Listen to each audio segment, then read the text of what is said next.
दीप, ये है तुम्हारा केविन और आई होप कि तुम्हारे आने से हमारी कंपनी को फ़ायदा होगा। Sure sir, thank you so much. ठीक है दीप, संभालो अपनी सीट।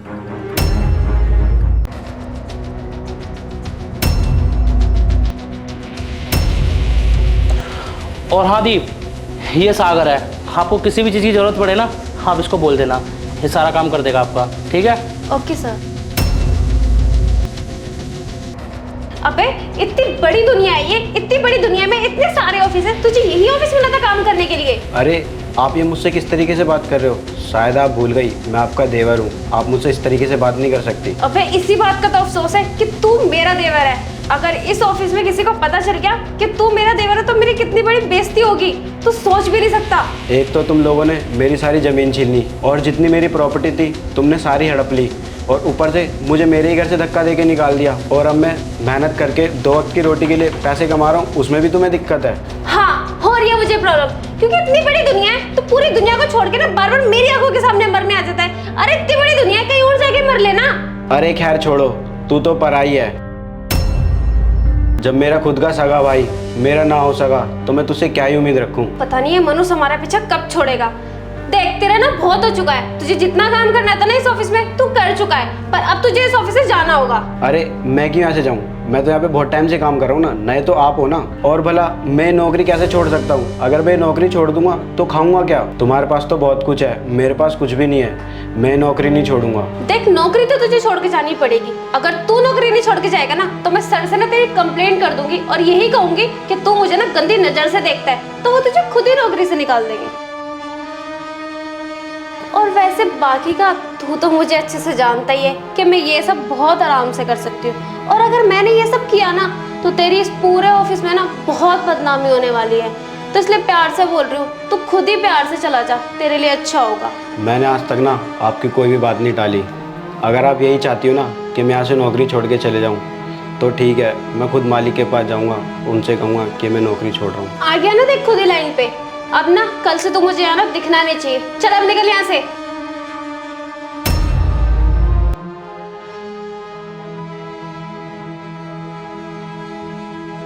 आखिरकार दीप सागर को ऑफिस से क्यों निकालना चाहती है? आने दो सागर को, उससे ही पूछता हूँ कि क्या बात है। सर मुझे आपसे कुछ बात करनी थी। हाँ सागर बोलो। सर मुझे माफ़ करना, अब मैं इस ऑफिस में ना और काम नहीं कर सकता। क्यों सागर, क्या हो गया? यहाँ पर किसी ने आपके साथ बदतमीजी करी है? अगर किसी ने बदतमीजी करी है तो मुझे बताओ। नहीं साहब, किसी ने मेरे साथ कोई बदतमीजी नहीं करी है। ऑफिस के लोग तो बहुत अच्छे हैं, पर अब मैं यहाँ पे काम नहीं कर सकता। सागर देख, तू मेरे ऑफिस में ना बहुत टाइम से काम कर रहा है और मैं तेरी ना बहुत इज्जत करता हूँ। अगर तेरे साथ किसी ने कुछ गलत करा है तो तू मुझे बता ना, यूँ ऑफिस से जाने का क्या मतलब है? सर वजह मैं आपको बता नहीं सकता, पर अब मैं ना इस ऑफिस में काम नहीं कर सकता, मुझे माफ़ करना। ठीक है सागर, अगर तुमने इस ऑफिस से जाने का फैसला ले ही लिया है तो मैं कुछ नहीं कर सकता। बाकी हाँ सागर, अगर तुझे कभी किसी चीज़ की ज़रूरत हो ना तो मुझे बता दियो। ठीक है सर। हाँ जी सर, आपने मुझे बुलाया? हाँ दीप, मैंने तुम्हें बुलाया। सागर, तो दीप की वजह से ऑफिस छोड़ के जा रहा है ना? नहीं साहब, ऐसी कोई बात नहीं है, आप गलत समझ रहे हो। देखो सागर, तो मैं ना इससे डरने की बिल्कुल भी ज़रूरत नहीं है। जब ये तुमको डरा रही थी ना तो मैं ना सारी बातें सुन ली थी। जो ये बोल रही थी ना कि अगर तुम ऑफिस छोड़ के नहीं जाओगे तो तुम पर झूठा इल्ज़ाम लगा देगी और ऑफिस से बाहर निकलवा देगी। तुम्हारे पास तो बहुत कुछ है, मेरे पास कुछ भी नहीं है। मैं नौकरी नहीं छोड़ूंगा। देख नौकरी तो तुझे छोड़ के जानी पड़ेगी। अगर तू नौकरी नहीं छोड़ के जाएगा ना तो मैं सर से ना तेरी कंप्लेंट कर दूंगी और यही कहूंगी कि तू मुझे ना गंदी नजर से देखता है, तो वो तुझे खुद ही नौकरी से निकाल देंगे। और वैसे बाकी का तू तो मुझे अच्छे से जानता ही है कि मैं ये सब बहुत आराम से कर सकती हूँ, और अगर मैंने ये सब किया ना तो तेरी इस पूरे ऑफिस में ना बहुत बदनामी होने वाली है। तो इसलिए प्यार से बोल रही हूँ, तू खुद ही प्यार से चला जा, तेरे लिए अच्छा होगा। मैंने आज तक ना आपकी कोई भी बात नहीं टाली। अगर आप यही चाहती हो ना कि मैं यहाँ से नौकरी छोड़ के चले जाऊँ तो ठीक है, मैं खुद मालिक के पास जाऊँगा, उनसे कहूँगा कि मैं नौकरी छोड़ रहा हूँ। आ गया ना देख खुद ही लाइन पे। अब ना कल से तू मुझे यहाँ ना दिखना नहीं चाहिए। चल अब निकल यहाँ से।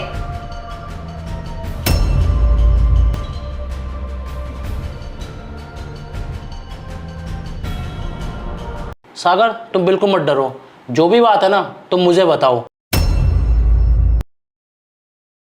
वो साहब, असल बात ये है ना कि ये मेरे बड़े भाई की पत्नी है। इन्होंने ना धोखे से मेरी सारी प्रॉपर्टी हड़प ली और धक्के देके घर से बाहर निकाल दिया। और अब ये नहीं चाहती कि मैं इस ऑफिस में भी काम करूं, क्योंकि इनको डर लगता है ऑफिस में ये ना पता लग जाए कि मैं इनका देवर हूँ। लोगों को पता लगेगा तो इनकी बहुत बदनामी होगी ना। अच्छा, तो वो तुम हो जिसकी वजह से ये सागर दद्दर की ठोकरें खा रहा है। सर ये झूठ बोल रहा है, हमने इसके साथ ऐसा कुछ भी नहीं किया, ये अपनी मर्जी से घर छोड़ के गए थे। अरे चुप करो दीप, इस ऑफिस में ना सबको पता है कि इनके साथ ना इनकी फैमिली ने क्या करा है। अगर इनके आगे पीछे कोई बोलने वाला नहीं है तो इसका मतलब ये नहीं है कि तुम इनके साथ कुछ भी करोगी। पहले तो मुझे समझ में नहीं आया कि तुम इस ऑफिस से बाहर क्यों निकालना चाहती हो, लेकिन अब मुझे ना सब समझ में आ गया है। अब इस ऑफिस से ना सागर बाहर नहीं जाएगा, इस ऑफिस से बाहर ना तुम जाओगी। जो इंसान अपने परिवार का नहीं हो सका वो हमारी कंपनी का क्या होगा। तुम ना एक नंबर की धोखेबाज हो, तुम हमारी कंपनी को ना कभी भी धोखा दे सकती हो, और इतना बड़ा रिस्क मैं कभी नहीं ले सकता। और मैं इतना बड़ा पागल नहीं हूँ कि एक ईमानदार एम्प्लॉय को बाहर निकाल के ना एक चोर को अपनी कंपनी में रखूँ। और हाँ, एक बात और, तुमने जो इसके साथ करा है ना, इसकी सारी जमीन और प्रॉपर्टी हड़पी है, इसको वापस कर दो, वरना तुम्हारे खिलाफ ना केस मैं करूँगा। तो दीप, ये बात ना याद रखना कि सागर ना अब अकेला नहीं है, उसके साथ ना मैं और मेरी पूरी कंपनी खड़ी है। तो चुपचाप से ना इसकी सारी प्रॉपर्टी इसे वापस कर दो। जाओ यहाँ से, मुझे तुम जैसे लोगों की ना बिल्कुल भी जरूरत नहीं है।